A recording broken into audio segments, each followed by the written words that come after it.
Assalamu alaikum wa rahmatullahi wa barakatuh.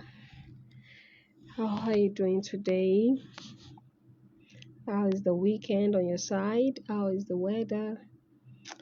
We've had a cloudy day here in Johannesburg, and Alhamdulillah, it rained.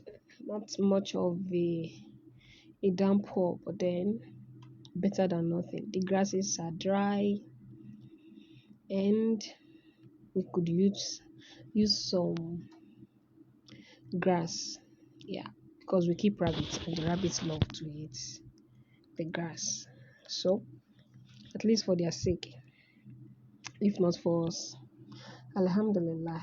Alhamdulillah for His blessings. The rain is always a blessing, and the only reason we see it as otherwise is when structures are not in place to allow free flow of water. Otherwise, we need the rain to grow our fruits and foods. So, it's a blessing, whichever we want to look at it. We just pray that when there's a downpour, that properties are not lost and lives are not lost, the properties are not damaged and stuff like that. Otherwise, alhamdulillah, Allahumma swahiban nawfiyan, we pray for blessings when the rain falls. And I don't want to sound too melancholic today,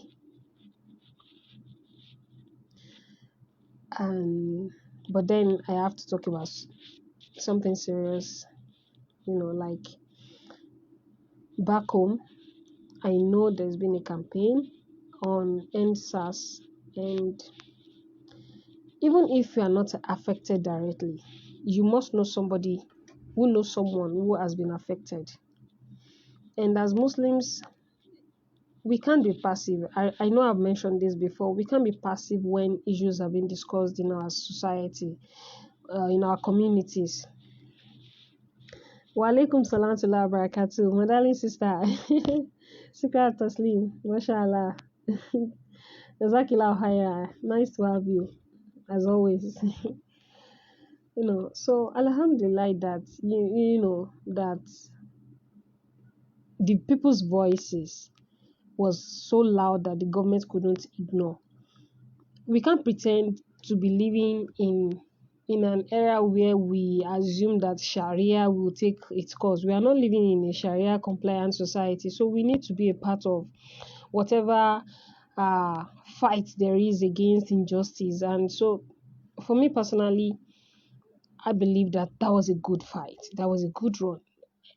United in one voice, ethnicity, tribalism, irrespective, everybody came together, and the voice was so loud that the government could not ignore, because the level of injustice was just too much. And I heard as of yesterday that somebody was even still, killed. Jamil something, maybe Jamil Sadiq or something like that. I saw that, and that's disturbing, and that's just one of many. So if you don't stand for something, you will fall for anything. You have to lend your voice to good causes, lend your voice to condemning evil that happens in the society. And we do that with all sense of responsibility and decency. We don't have to join people who are committing arson, touching government properties, and things like that. Excuse me, I have to take tea. I have, I have a bad cough, and like I told you, it was a cloudy day.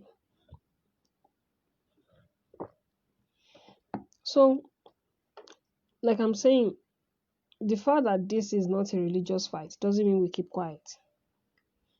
We enjoy good and we forbid evil, and part of forbidding that evil is lending our voices to matters in society that affects us as human beings in general. It may not be you that's directly affected, but who knows? The rate at which the impunity had been ongoing, it could have been anybody. all of us at some point will know someone directly, or know someone who knows someone who was a victim of police brutality, you know.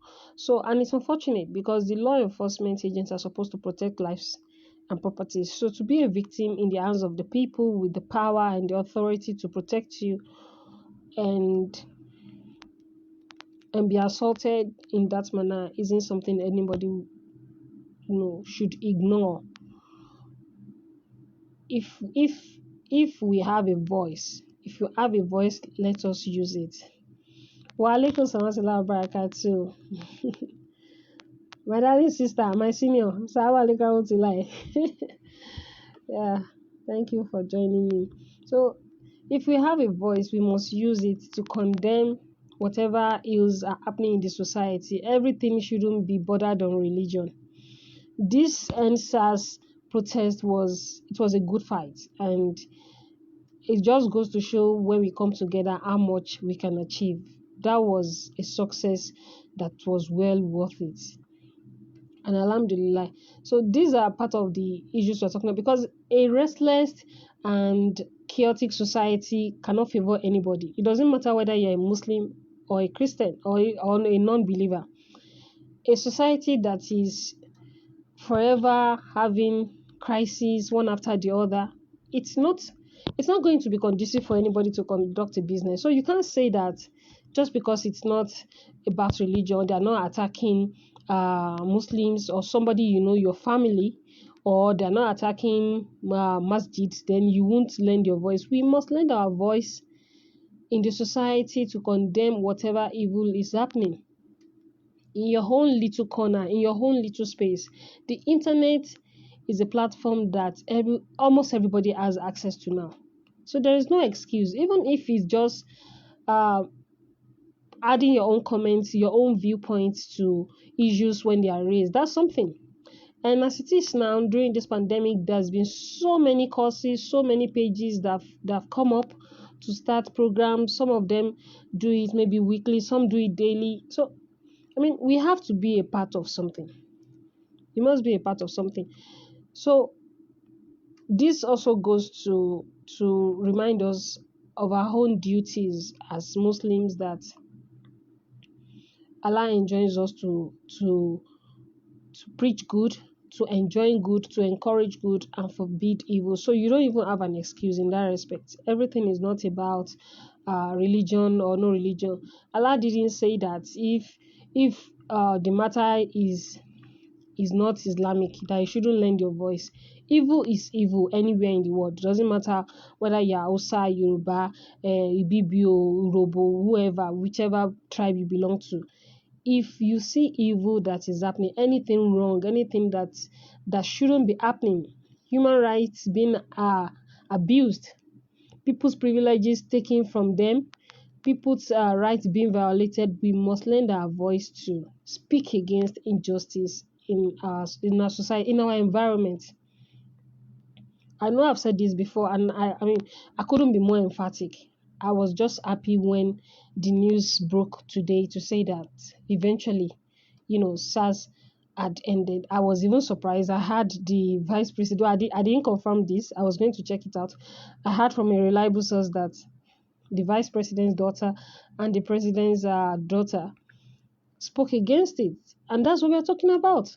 It doesn't matter what class you belong, whether you're at the top of the ladder or at the bottom of the ladder. Everybody at some point will be affected by this, because when there's an unrest in the society, we all would not have peace of mind. For those of us who are even outside the country, it still doesn't mean we can't lend our voice to it. We have to. I saw a video of Nigerians in London protesting, and that's what we're talking about. Because in the end, we have families back home. And even if you leave the country, you're not going to emigrate all your family members to join you abroad. So you have to try as much as possible to lend your own voice to causes is humanitarian, not just standing on religion. It has to be humanitarian, something that is good for the benefit of humanity. And these are the things we're talking about. Yesterday was World's Mental Health Day, and today is World Girl Child's Day. You see, these are issues that amongst us we should be discussing, we should be talking about. Mental health wellness, I think I've spoken about that also, that when you know somebody is in a bad space, don't just tell them to make dua. We all pray. Aside observing our 5 daily salat, we pray, we make supplications, we pray for things that we want. But sometimes it could be medical. So rather than keep telling somebody that are you making prayers, or it's because their iman is low, that's why they're having issues, or that's why they are being depressed, it's wrong. It's wrong. This again brings me to the issue of lending our voices to good causes in the society. This is a place where we see people being chained down like animals, even worse off than animals. I've seen very horrible documentaries on the news reports, and I couldn't even stand it. The way humans were chained down like animals. In the end, it was said that they are trying to treat them for mental illness. For crying out loud. Who certified those people in the first place to say that they were specialists? Even if you want to talk about rukia in Islam, not just anyone does that. There are special people who handles these things. And to see people being chained, they had young people, they had older people above 30, and they were kids that ordinarily, if they had a mental issue, should be evaluated by a psychiatrist. And if they had to be placed on medication, they can start taking medication. And if it's a therapy that could continue, whatever help they need, they could get. And these people are chained down, worse off than animals.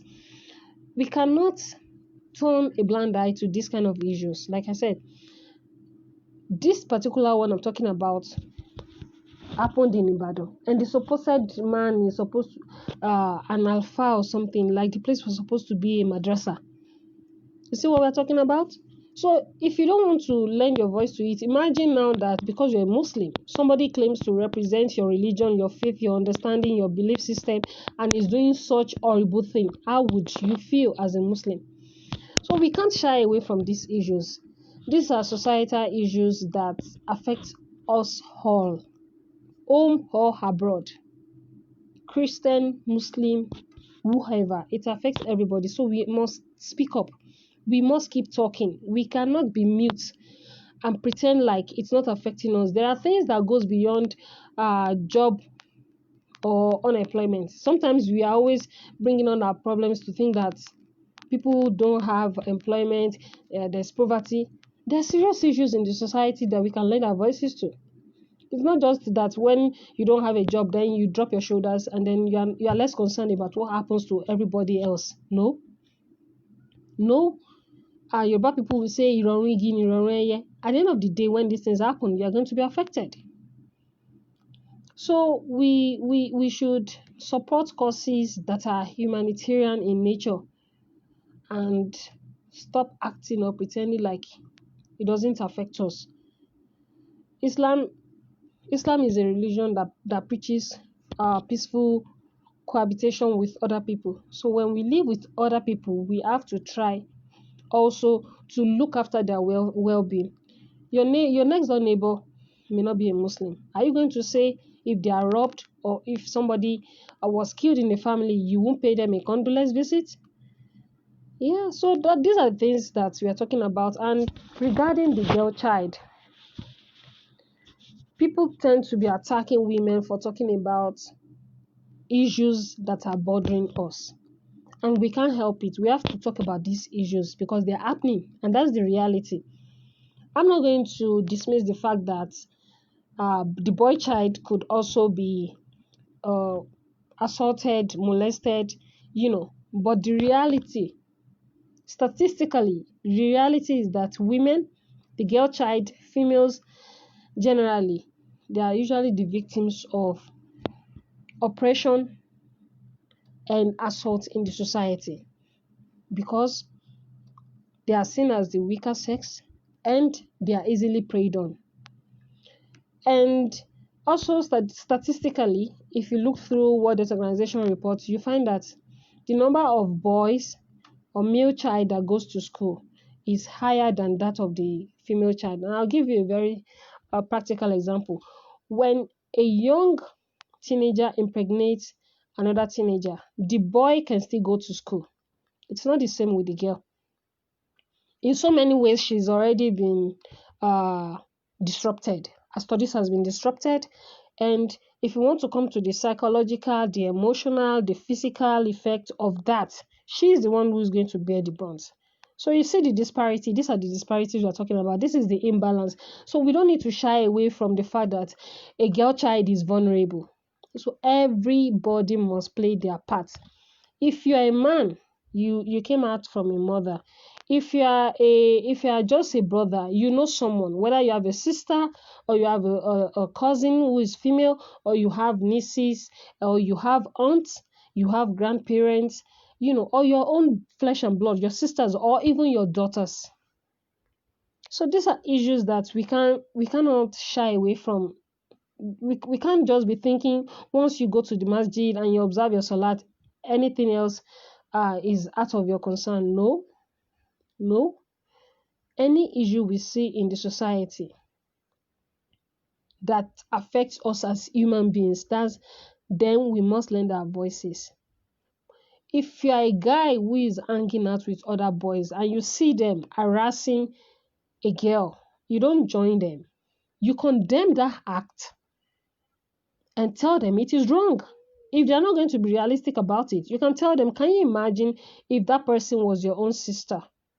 Or can you imagine someone being rude to your mother? How would you feel?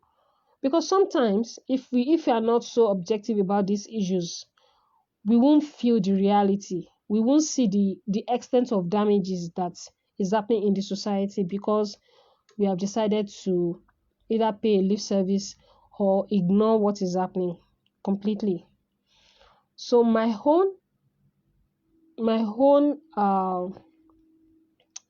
advice, admonition to anybody who is watching this, who will see this video later: if you are a man, please, the kind of respect you give to your mother or your sister, your own daughter, or even anybody who is female that you respect, is the same way you should treat someone who is not related to you by blood. It goes both ways. If you don't want that to happen to somebody you care about as your own family member, then don't do the same to somebody else. They are also humans, they've got families. So, your Bible will say that kéèyàn fi nǹkan gún ara èèyàn wò, kéèyàn mọ bó ṣe ń rí.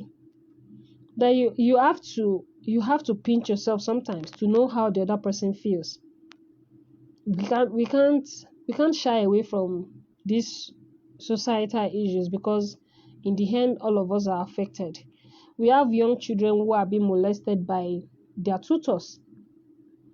And if you want to claim that because they are not Muslims, they are not going to be concerned, we've had people come out to say that the muallims have assaulted them. And these things are happening. These are societal issues that we cannot shy away from. So, in as much as I don't want to overflog this matter, it's been recurring. It's still recurring because during this pandemic, there was reports of high rate of domestic violence. And I'm not going to dismiss the fact that men also suffer domestic violence. But again, I'm coming to that statistics that women, if you have 10 cases, for instance, you'll find out that maybe 6 or 7 of those reported cases would be for women. Women would be most affected. So these are the things we're talking about. And globally, the population of women is far more than the men. So, that is the reality. So we cannot come and say that yes, men also suffer domestic violence, hence we shouldn't pay attention to women. If men also want to start speaking up on what concerns them, let them do so. We as women are speaking up against these issues, not because we are being sentimental, but because there are facts out there for anybody who cares to check the facts. If you want to fact check, fine. You can go online and use the Google to get information, and you will get you get the statistic that we're talking about. So if your mother is aged or late, you definitely would know a female whom you respect you and wouldn't want anything bad to happen to. So these are part of the things that we're talking about, that you cannot completely detach ourselves from the issues in society because they are non-religious matters. In the end, all of us would be affected. So for the peace of the other person, for our own peace, for our own sakes, all of our sakes, we need to lend our voices to causes that are humanitarian and that are humane in nature. And when we are online, we can't just get carried away with entertainment stuffs, jokes. We have to find a balance. When serious issues are being discussed, we need to be a part of it. We need to be a part of it. We can't just be laughing and be joking away. People are dying, for crying out loud. People are dying. People are dying, and it's terrible. It's terrible, seeing the news and watching relatives, the bereaved, talk about their loved ones and all the banditry, the killings and everything. These are disturbing issues. So we cannot turn a blind eye and say we are not affected because they are not uh, affecting us directly, or maybe because they're happening in the north. A lot of issues are happening in the country now, back home. So aside from people being poor, they've had to deal with issues of armed robbery, kidnappings, and issues like that. So if there's any platform whatsoever that are discussing about these issues, if you have an opinion, share it. If not, when people have spoken, contribute. Let them know that as a human being, as a Muslim, you are playing your part, you are enjoining good, and you are forbidding evil. May Allah subhanahu wa ta'ala make this easy on us. Like I said, I didn't want today's topic to be melancholic, but I had to bring that up because every day cannot be about us just laughing and ignoring the societal ills which we are a part of. I may be away from home. It doesn't matter. At the end, I'll still have to go back home. So you see, so the fact that I don't think it's an excuse. I know how passive some Nigerians in diaspora can be about issues happening back home because they are not directly affected. I'm not like that, unfortunately. I've always been such that anything that happens at home is of interest to me. Anything that is happening, I stay abreast of issues. I watch the news. I follow some pages on Twitter just to keep myself abreast, and of course on social media, WhatsApp, other social medias, WhatsApp or Facebook. And we cannot be totally disconnected from home. Yoruba say Lila Bosinyoko. So at the end of the day, at least for me, I know some people right now, it's been difficult to even be a Nigerian. It's really difficult to be a Nigerian now. For us as Muslims, especially us as females who have an identity, I mean, it's been difficult for us for a long time to even be out there and be a part of the society because we are stereotyped. So in a way, we've had to live with being stigmatized for one reason or another. So I think that's been preparing us to accept that there'll be times that not everybody is going to accept you for who you are, but then you play your part no matter what. Wa alaikum salam wa barakatuh. Sister Rahmat. Mashallah, Jazakillah khairan. Nice to have you. Jazakillah khairan. So yeah, I'm sure you can catch up later. I was just talking about NSAS and how we cannot afford to be passive as Muslims because it is not a religious matter. I mean, that along with other societal issues that some of us have an opportunity to lend our voices to but refuse to because it's not directly affecting us. So, to be away from home does not mean we disconnect ourselves. We have our loved ones back home. We have our families back home. And like I was saying, that for some of us that I've had to live with being stigmatized as a Muslimah, with an identity.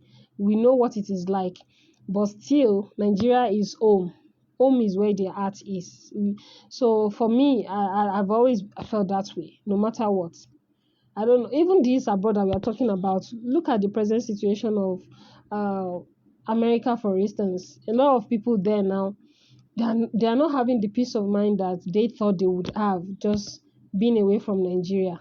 Just imagine what is happening. We had Black Lives Matter, and that's not the first time, like protests will happen. It's been ongoing. So you cannot say that because you're abroad, you're in diaspora, then you're less concerned about whatever is happening at home. Or because you're a Muslim, you refuse to contribute to societal issues bordering on safety, security, you know. So my whole stand will always be the same. I will always uh play my part whichever way I can. If it's to talk or write about it, speak about it, definitely inshallah I will do that. Islam says we enjoy good and we forbid evil. So I'm taking us back to that issue of today being World Girl Child Day. Islam already gave us rights. We know that already. The place of a female child in Islam. We know that somebody who is able to raise two daughters or three daughters, the hadith says two or three daughters successfully and gets them married. It's they will get the reward of that. So, all these things are part of the teachings that we already know. So we know the place of a female child in Islam without even United Nations celebrating today as the day of the girl child. So we know we value daughters. We don't undermine them. We don't belittle them. We don't degrade them to say that they cannot accomplish or achieve great things in life, or they cannot be somebody who can just start a change in society. No, that they can be part of a society that will have reforms, that will see women not just as objects, that women also have intellect and they can contribute a great deal to the society. We already know that as Muslims. So, and this is why wherever we have, whichever capacity, whatever space we are occupying, we must also try as much as possible, even either as a mother or as a peer, as a teacher, a tutor, or a mentor.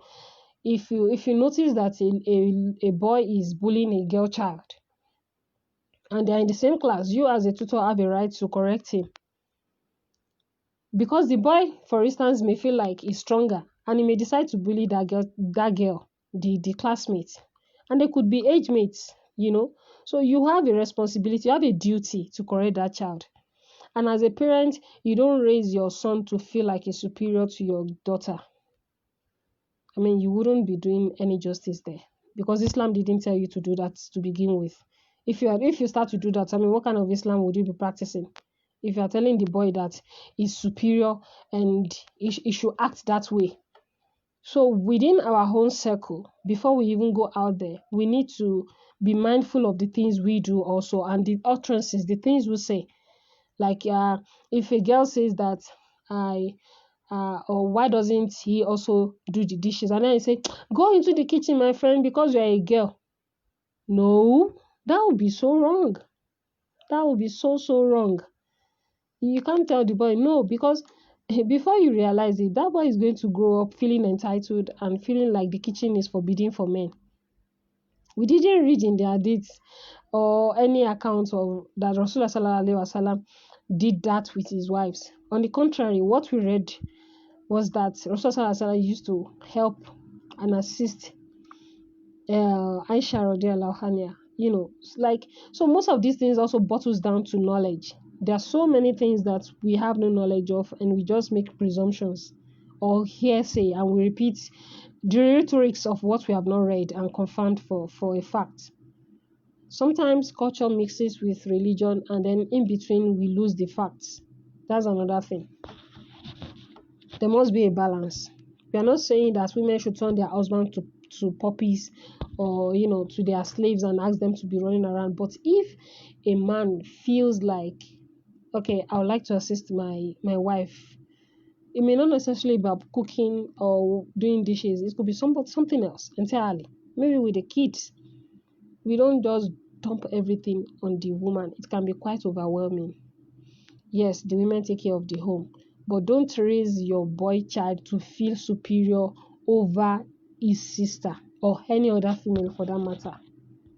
It's part of the problems we have in society today that we are dealing with. The toxic masculinity, all these, the patriarchal privileges. These are issues, serious issues that we are dealing with. And we have the aftermath in the society today that we are dealing with. We are trying to correct, so this generation that we are in, we are an informed generation, so we must do things differently to change the narrative of abuse of the girl child before it gets to abuse of young women and women in general. So that's how it starts. We have to begin from somewhere. For me, I will always say that whatever is happening around me, if I have an opportunity to lend my voice, I will do so in whatever capacity that I can. Because that's what Islam says we should do. That's what Islam says we must do. I hope that at least I've awakened your minds if you didn't think of issues this way before, and if you've been part of, the people who condemn evil and wrong in the society and encourage good, please keep it up. Like I said, even during protests, we do this in moderation. We do it peacefully. We don't destroy properties and we don't lose our senses. Anything that you want to be a part of should be peaceful. We do it in a civilized manner. May Allah subhanahu wa ta'ala grant peace to our people. May Allah bring peace in our lands. May Allah grant the leaders wisdom and the will to do what is right for the people, so that we can have a harmonious society to live in.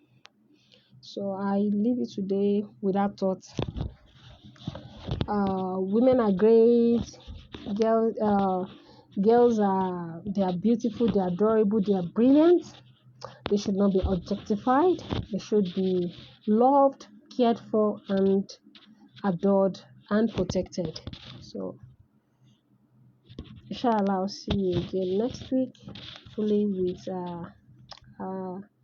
my guests for the interview. Inshallah. Jazakallah khairan, Sister Islamia, Sister Raima, Secret, my friend from way back. Jazakallah khairan for joining me. I appreciate. Assalamu alaikum wa rahmatullahi wa barakatuh.